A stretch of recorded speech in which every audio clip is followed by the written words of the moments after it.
Halo guys, selamat datang di pembelajaran mengenal daur hidup hewan. Pada kesempatan kali ini kita akan membahas jenis-jenis metamorfosis pada hewan.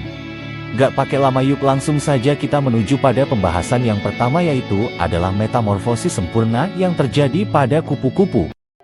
Kupu-kupu yang biasa kita lihat dan kita ketahui memiliki sayap dengan warna yang cerah dan cantik. Namun sebelum itu terjadi, mereka melalui sebuah proses bernama metamorfosis. Kupu-kupu mengalami metamorfosis sempurna, di mana kupu-kupu melalui sebuah transformasi mulai dari telur, ulat, pupa atau kepompong, hingga akhirnya menjadi seekor kupu-kupu dewasa. Setiap tahap dalam siklus hidup kupu-kupu memiliki tugas dan tujuan yang berbeda. Tugas-tugas yang dijalankan pada tiap tahap akan membantu metamorfosis kupu-kupu yang berawal dari hanya sebuah telur kecil, hingga akhirnya menjadi kupu-kupu dewasa yang bisa terbang menggunakan sayap indahnya. Berikut ini tahap-tahap metamorfosis kupu-kupu. Tahap pertama, telur. Telur kupu-kupu sangatlah kecil. Beberapa berbentuk bulat dan ada yang berbentuk oval. Bentuk telur tergantung spesies kupu-kupunya. Telur-telur tersebut biasanya diletakkan di daun tanaman, jadi memang sulit untuk menemukannya. Akan tetapi, tidak semua kupu-kupu bertelur di atas daunnya. Ada juga yang bertelur di bawah daunnya, di bunga, bahkan di batang daun. Spesies kupu-kupu yang berbeda juga bertelur pada musim yang berbeda, baik itu pada musim semi, musim panas, ataupun musim gugur. Namun, semuanya bertelur dengan jumlah yang sangat banyak, agar seandainya ada yang tidak bertahan, masih ada yang bertahan. Tergantung spesiesnya, ada telur yang menetas dalam hanya beberapa minggu, tetapi ada juga yang menetas ketika cuacanya cukup hangat. Tahap kedua, ulat atau larva.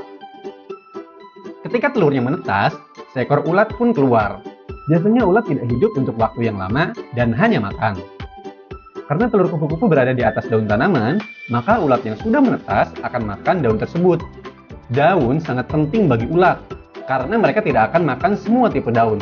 Ukuran ulat sangat kecil, maka mereka tidak dapat pergi ke tanaman lain. Akan tetapi, semakin banyak ia makan, semakin besar badannya. Pada umumnya, ulat dewasa 100 kali lebih besar dari telurnya.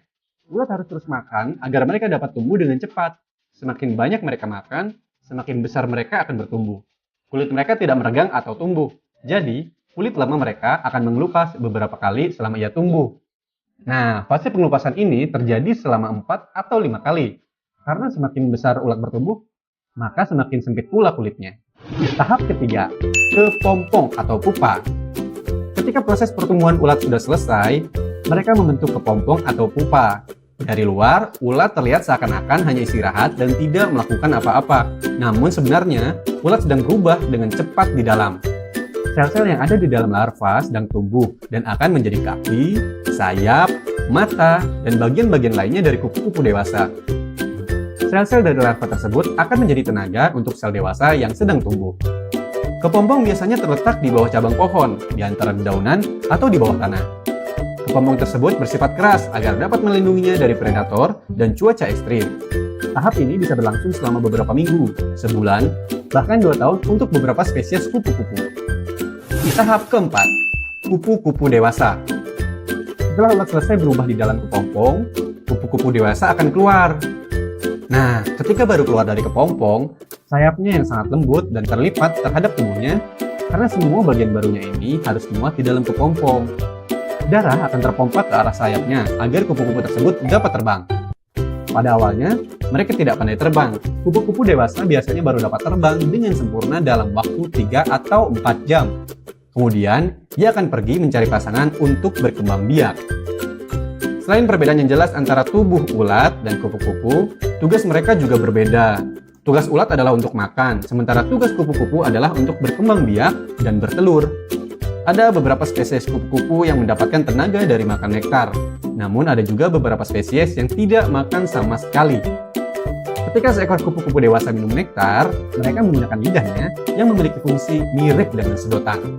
Ada beberapa spesies kupu-kupu yang hampir tidak pernah menghampiri bunga. Sebagai gantinya, mereka mendapatkan gizi dari getah pohon, hewan yang sudah membusuk, atau materi organik yang lain. Kebanyakan kupu-kupu dewasa hanya hidup selama 1 atau 2 minggu, terutama mereka yang hidup di alam liar, di mana ada banyak predator. Akan tetapi, ada beberapa spesies yang hibernasi selama musim dingin dan dapat hidup selama beberapa bulan. Setelah berhibernasi, mereka bermigrasi ke tempat yang suhunya lebih hangat. Karena jangka waktu hidup kupu-kupu sangat sebentar, tugas mereka untuk mencari pasangan sangatlah penting. Ketika sudah menemukan pasangan, ia akan bertelur dan siklus hidupnya akan berulang lagi dari awal. Mulai dari telur, menjadi seekor ulat, berbentuk menjadi kepompong, sampai akhirnya menjadi seekor kupu-kupu lagi. Kita akan membahas mengenai metamorfosis kecoa. Kecoa termasuk salah satu hewan yang melalui proses metamorfosis. Lebih spesifiknya lagi, metamorfosis tidak sempurna. Metamorfosis tidak sempurna adalah proses pertemuan pada hewan yang tidak mengalami perubahan bentuk secara signifikan. Contoh hewan lain yang melalui metamorfosis tidak sempurna adalah capung. Berikut ini penjelasan fase metamorfosis kecoa. Seperti banyak hewan lain yang melalui metamorfosis, kecoa juga berawal sebagai telur. Telur kecoa dihasilkan dari pembuahan sel telur betina oleh sel spermatozoa kecoa jantan. Biasanya, induk betina kecoa akan meletakkan telurnya di atas permukaan tanah atau sampah atau daerah manapun yang jarang dilewati orang. Induk kecoa akan membawa kantung telur di ujung perutnya untuk waktu yang lama, dari berjam-jam hingga beberapa hari. Telur-telur tersebut akan ditempelkan ke permukaan lokasi bertelur dengan bantuan dari air liur kecoa betina. Lingkungan di mana telur-telur disembunyikan biasanya gelap dan dekat dengan sumber makanan. Ketika kecoa betina bertelur, ia dapat meletakkan sekitar 16 hingga 32 telur dalam sekali bertelur. Telur-telur tersebut saling melekat satu sama lain karena adanya cairan lengket pada permukaannya. Warnanya hitam atau coklat dan biasanya telur-telur tersebut dilindungi dengan cangkang kapsul yang disebut OTK. Cangkang ini sangat keras agar dapat melindungi telur dari benturan luar. Pada setiap OTK, terdapat sekitar 15 embrio. Telur kecoa akan menetas antara 1 hingga 2 bulan tergantung jenis dan spesiesnya. Setelah telur kecoa menetas, nimfa atau bayi kecoa akan kemudian keluar. Ukuran nimfa sangat kecil, hampir seukuran kutu beras. Nimfa berwarna putih dan sudah dapat bergerak bebas mencari makannya sendiri sampai ia tumbuh dan berubah warna menjadi coklat. Ketika kecoa masih dalam fase nimfa, ia belum mempunyai sayap. Fase nimfa akan berlangsung selama 60 hari dengan 4 hingga 7 kali instar atau ganti kulit. Setiap nimfa berganti kulit, kulitnya yang baru akan semakin keras. Pada periode instar terakhir, nimfa kecoa sudah mulai memiliki 2 pasang sayap. Pada saat ini, stadium imago dimulai. Imago, atau juga kecoa dewasa, memiliki sayap yang kuat hingga ia bisa terbang. Kecoa muda berukuran lebih kecil, namun ia akan tumbuh menjadi lebih besar sehingga ia mampu melakukan proses reproduksi bersama pasangannya agar proses metamorfosis dapat diulang lagi. Nah, itulah proses metamorfosis kecoa. Semoga ayam merupakan hewan vertebrata atau hewan bertulang belakang yang tergolong ke dalam aves atau unggas. Ciri-ciri ayam adalah memiliki 2 kaki, bertelur, bernapas dengan paru-paru, memiliki paruh dan tubuhnya berbulu. Ayam dapat hidup di daratan seperti di halaman rumah, pertanian, peternakan, dan lain sebagainya. Setiap hewan memiliki siklus hidup yang berbeda-beda, tak terkecuali ayam. Siklus hidup ayam adalah seluruh tahap perubahan yang dialami oleh ayam selama masa hidupnya. Tahap perubahan yang dimaksud adalah perubahan bentuk dari sejak telur ayam menetas sampai menjadi ayam dewasa dan menghasilkan keturunan. Berikut ini tahapan siklus hidup ayam. Ayam dimulai dengan perkawinan antara ayam betina dan ayam jantan, yang kemudian ayam betina akan menghasilkan telur. Pada umumnya telur ayam tidak jauh berbeda dengan telur reptil. Telur ayam ini merupakan wadah organik yang mengandung zigot. Zigot inilah yang akhirnya menjadi embrio dan ditutupi cangkang, sehingga berbentuk telur kemudian telur tersebut dirami selama 21 hari sampai kemudian telurnya menetas. Telur ayam tersebut akan dirami untuk memberikan kehangatan pada telur.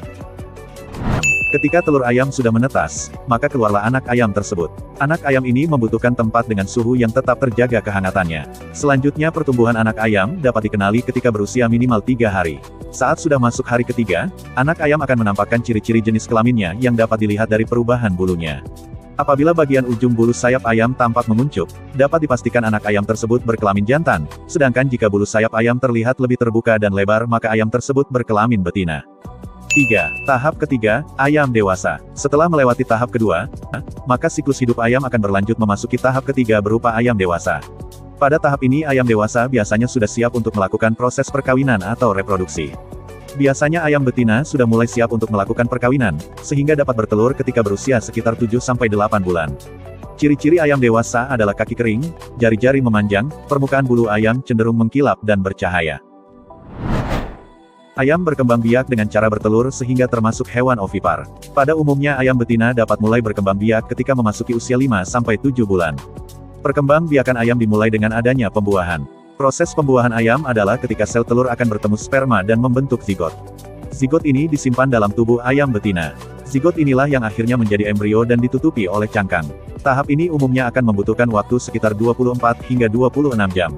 Setelah itu ayam dapat bertelur, ayam betina dapat menghasilkan dan mengeluarkan telur selama di dalam tubuh sang induk masih terdapat telur yang harus dikeluarkan. Selanjutnya apabila telur sudah keluar, maka telur-telur ayam ini akan dirami oleh induknya selama 21 hari. Sekian